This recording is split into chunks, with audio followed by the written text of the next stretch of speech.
നിങ്ങളുടെ ഇഷ്ട പരമ്പരകൾ എക്സ്ക്ലൂസീവായി സൺ നെക്സ്റ്റ് ആപ്പിലൂടെ തികച്ചും ഫ്രീ ആയി ഇപ്പോഴേ ആപ്പ് ഡൗൺലോഡ് ചെയ്യൂ. നിധിയുടെ salary. Thank you madam. Ma'am, എനിക്ക് ലാസ്റ്റ് 2 പീരീഡ് ഫ്രീയാ. ഞാനിത്തിരി നേരത്തെ പൊയ്ക്കോട്ടെ. വീട്ടിൽ പോയിട്ട് വേണം അനിയന്റെ ഹോസ്റ്റലിലോട്ട് പോവാൻ. ഓക്കെ, നിധി പൊയ്ക്കോളൂ. Thank you madam.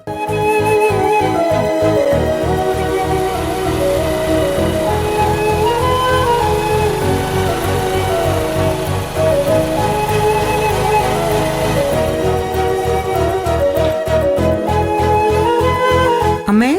അയ്യോ,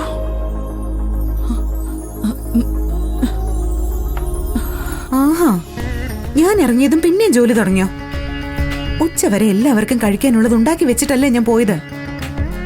വൈകിട്ടത്തേക്ക് ഇത്തിരി ചപ്പാത്തി ഉണ്ടാക്കാൻ എനിക്കൊരു ബുദ്ധിമുട്ടില്ല മോളെ. അല്ലേലും ജോലി ചെയ്യാൻ അമ്മയ്ക്ക് ഒരു ബുദ്ധിമുട്ടുമില്ല. കാണുന്ന എനിക്കാ ബുദ്ധിമുട്ട്. ഇതൊക്കെ ഞാൻ വന്നിട്ട് ചെയ്യില്ലേ? അല്ല മോളെ, നീ എന്താ നേരത്തെ വന്നത്? ഉച്ച കഴിഞ്ഞ് അവധിയാണോ? അതൊക്കെ പറയാം. അമ്മ ആദ്യം പോയിട്ടൊന്ന് കൈ കഴുകിട്ട് വാ. എന്താ മോളെ? അമ്മ കൈ കഴുക വാ. പോയിട്ട് വാ.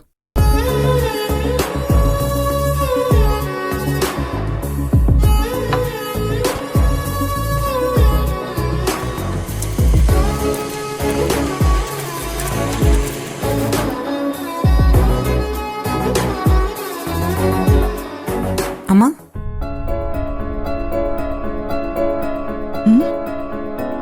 കൈ കാണിക്ക.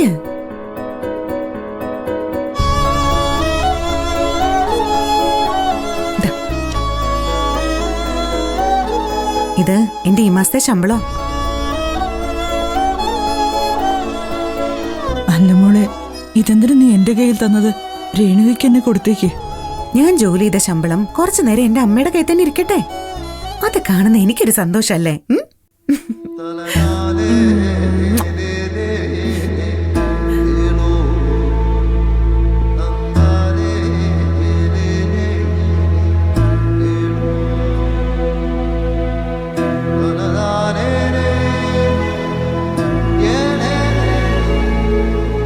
അച്ചടാ, എന്താ അമ്മ കരയല്ലേ?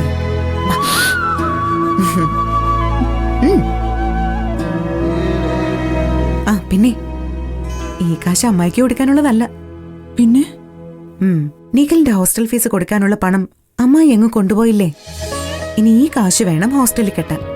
അതിനുവേണ്ടിയാ ഞാനിന്ന് സ്കൂളിൽ നിന്ന് നേരത്തെ ഇറങ്ങിയത്. എങ്കിൽ നീ വല്ലത് കഴിക്ക്. അത്രയും നേരം ഈ കാശ് പൂജാമുറിയിലിരിക്കട്ടെ. നിന്റെ കഷ്ടപ്പാടിന് അർഹിക്കുന്ന ഫലം കിട്ടാൻ ദൈവം സഹായിക്കട്ടെ. ശരി, എന്റെ അമ്മയുടെ ഇഷ്ടം പോലെ ആയിക്കോട്ടെ.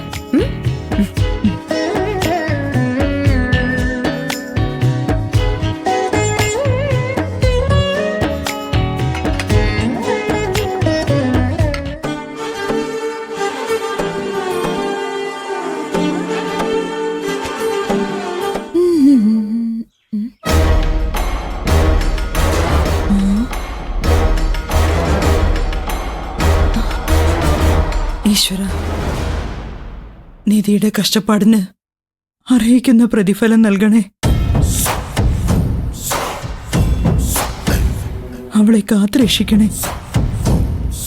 ആ കവറിൽ നിധിയുടെ ശമ്പളമാണെന്ന് തീർച്ച. അത് കിട്ടിയ ഓഡിഷൻ ഞാൻ അടിച്ചു പൊളിക്കും.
ശിവാനി,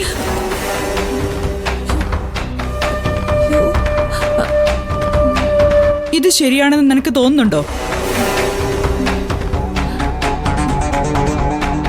രാവിലെ 4 മണിക്ക് എഴുന്നേറ്റ് മറ്റുള്ള വീടുകളിൽ പാലും പത്രവും വിതരണം ചെയ്ത് ഇവിടുത്തെ ജോലികളും തീർത്തിട്ടാ നിധി സ്കൂളിൽ പഠിപ്പിക്കാൻ പോകുന്നത്. നീ മൂടിപ്പോച്ച് കിടന്നുറങ്ങുമ്പോ ചോര നീരാക്കിയ നിധി പണം ഉണ്ടാക്കി നിന്റെ അമ്മയ്ക്ക് കൊടുക്കുന്നത്. വെറുതെ ഒന്നും അല്ലല്ലോ. ഇത്രയും കാലം നിങ്ങളെ തീറ്റിപ്പോറ്റിയതിനുള്ള തിരിച്ചടവല്ലേ ഇത്? ശരിയാണ്, പക്ഷേ ഇങ്ങനെ ചെയ്യുന്നത് ശരിയാണോ? നീ ആഹാരം കഴിച്ച പാത്രമെങ്കിലും ഒന്നെടുത്ത് നിനക്കൊന്ന് കഴുകി വെച്ചൂടെ? അപ്പൊ അതായിരുന്നില്ലേ? എച്ചിൽ പാത്രം അതേപടി മേശപ്പുറത്ത് വെച്ച് കൈ കഴുകി ഒറ്റ പോക്കാം. ഇനി ആ പാവം നിധി വേണം അതൊക്കെ ഒന്ന് എടുത്ത് കഴുകി വെക്കാൻ.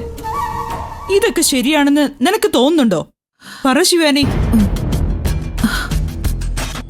എന്റെ എച്ചിൽ പാത്രം കഴിയാൻ നിനക്ക് എന്താ ബുദ്ധിമുട്ട്? ഞാൻ അനുഭവിക്കേണ്ട സ്വത്താ നിങ്ങൾ എല്ലാവരും കൂടി ഇന്ന് അനുഭവിക്കുന്നേ. എനിക്കൊരു നല്ല ഫോട്ടോഷൂട്ട് ചെയ്യാൻ പോലും അച്ഛന്റെ കയ്യിൽ കാശില്ല. എല്ലാം വാരിക്കോരി തരുന്നത് നിങ്ങൾക്കാ. അതുകൊണ്ട് നിധി എന്റെ എച്ചിൽ പാത്രം കഴുകി വെക്കുന്നത് കൊണ്ട് ഒരു നാണക്കേടും വിചാരിക്കണ്ട. ആ പരിപാടി ഞാൻ അങ്ങ് നിർത്തി. ഇനി മുതൽ നീ ആഹാരം കഴിച്ച പാത്രം നീ തന്നെ കഴുകി വെക്കണം. അല്ലെങ്കിൽ കഴുകാതെ തന്നെ ഞാൻ നിനക്കതിൽ വിളമ്പി തരും. അങ്ങനെ വിളമ്പിയാ അത് കഴിക്കാൻ ഒളിച്ചോടി പോയ നിന്റെ അച്ഛനെ കൊണ്ടുവരേണ്ടി വരും. അച്ഛന് പറയുന്നോടി.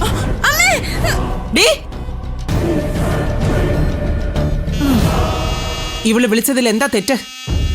ഇത് എന്റെ പേരിലുള്ള വീടാ. എന്റെ അച്ഛനും അമ്മയും എനിക്ക് സ്ത്രീധനമായി തന്ന വീട്. ഇവിടെ താമസിക്കുന്ന അഗതികൾ എന്റെയും എന്റെ മോളുടെയും എച്ചിൽ പാത്രങ്ങൾ കഴുകിയേ പറ്റൂ.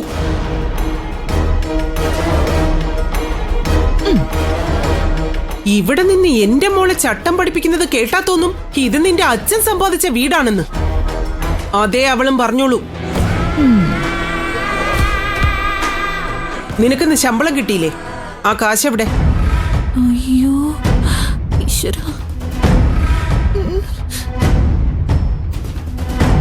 പൂജാമുറിയിൽ വെച്ചിട്ടുണ്ട്. എടുത്തോണ്ട് വാ. അമ്മായി, ഞാനത് നിഖിലിന്റെ ഹോസ്റ്റൽ ഫീസ് കൊടുക്കാൻ വേണ്ടി മാറ്റി വെച്ചിരിക്കാം. അവര് പഠിപ്പിക്കണ്ടെന്ന് ഞാൻ പറഞ്ഞതല്ലേ. അനുസരിക്കാൻ നിനക്കെന്താടി ഇത്ര മടി? ആ കാശെടുത്ത് കൊടുത്തേക്കും മോളെ. അതിന്റെ പേരിൽ ഇവിടെ ഒരു വഴക്ക് വേണ്ട. അമ്മേ. അയ്യോ.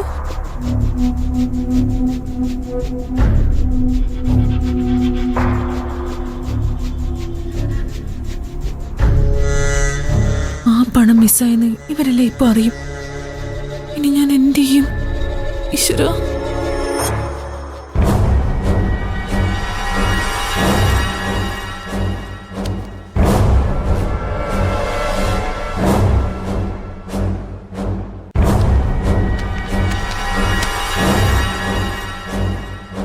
കാശ് ഇവിടെ കാണുന്നില്ലമ്മേ.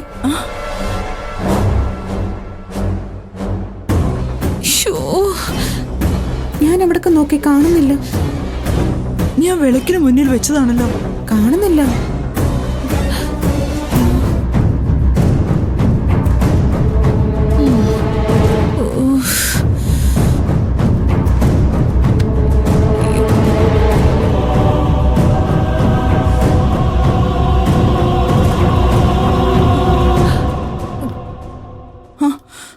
ഏട്ടാ, നിധിയുടെ ശമ്പളം അടങ്ങിയ കവറ് അതേപോലെ വിളക്കിന് മുന്നിൽ വെച്ചതാ. ഇപ്പൊ അവിടെ കാണുന്നില്ല. എങ്കിലേ ഭഗവാൻ ഇറങ്ങി വന്ന് അതും എടുത്ത് അടുത്ത ഫ്ലൈറ്റ് തിരിച്ചു പോയി കാണും. ഇത് അടവ്. എന്റെ കാശ് എനിക്ക് തരാതിരിക്കാൻ അമ്മയും മോളും കൂടി കണ്ടുപിടിച്ച പുതിയ അടവ്. ശമ്പളം കിട്ടിയ ഉടനെ അതെടുത്ത് ദൂർത്തടിച്ചു കാണും. എന്നിട്ട് നമ്മളെ വിഡ്ഢികളാക്കാൻ നോക്കുക. പക്ഷെ നമ്മള് മണ്ടികളല്ലല്ലോ. നമുക്ക് അറിഞ്ഞൂടെ ഇവരുടെ കയ്യിലിരിപ്പൊക്കെ. അമ്മ ഇവിടെ കാശ് വെക്കുന്നത് വേറെ ആരെങ്കിലും കണ്ടിരുന്നോ?